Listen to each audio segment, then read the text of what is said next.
As the war continues, the FBI says the risk of a domestic terror attack grows each and every day. 5 News reporter Kayla Davis talked with local members of the Jewish and Muslim communities after that warning from federal agencies. Kayla.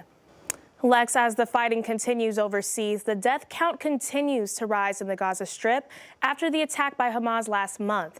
More than 8,000 Palestinians have been killed, according to the Gaza Health Ministry. Meanwhile, the Anti-Defamation League says there is a 388% uptick in anti-Semitic related incidents in the U.S. since the beginning of the war. I spoke with Rabbi Greisman of Shabbat of Northwest Arkansas, along with Shahid Sheikh and Issa Aboud of the Bentonville Islamic Center, to talk about how they feel as the conflict continues. As the Israel-Hamas war reaches the month of continuous violence, local Jewish and Islamic religious groups say they are coping. It's been very depressing watching it on the news.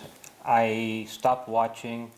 I can't. It just brings back very terrible memories and heartache. Now the growing worry is the rise of related events here in America. Our most immediate concern is that violent extremists, individuals or small groups, will draw inspiration from the events in the Middle East to carry out attacks against Americans going about their daily lives. But Rabbi Greisman says a reaction is exactly what extremists want. I hadn't heard of a single attack here in America. I hear them making a lot of noise and threatening, and that's precisely what our enemy was. They want to scare us. And the Muslim community is joining together in unity. There was a protest that was led, last weekend that was held against the violence.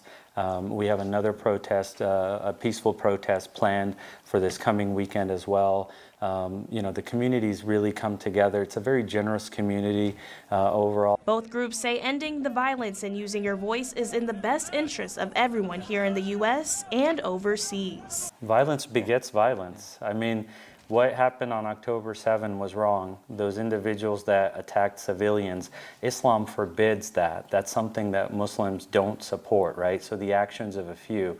But collective punishment is being doled out by the Israeli regime right now against innocent women and children. And that has to stop. It's very, very critically important for every good person out there to be vocal. Show your support, show your confidence, show that the good side needs to win. The goodness and kindness will prevail. The Bentonville Islamic Center says they want to encourage people to join with organizations that are working to get relief to the Palestinians affected, children and families there.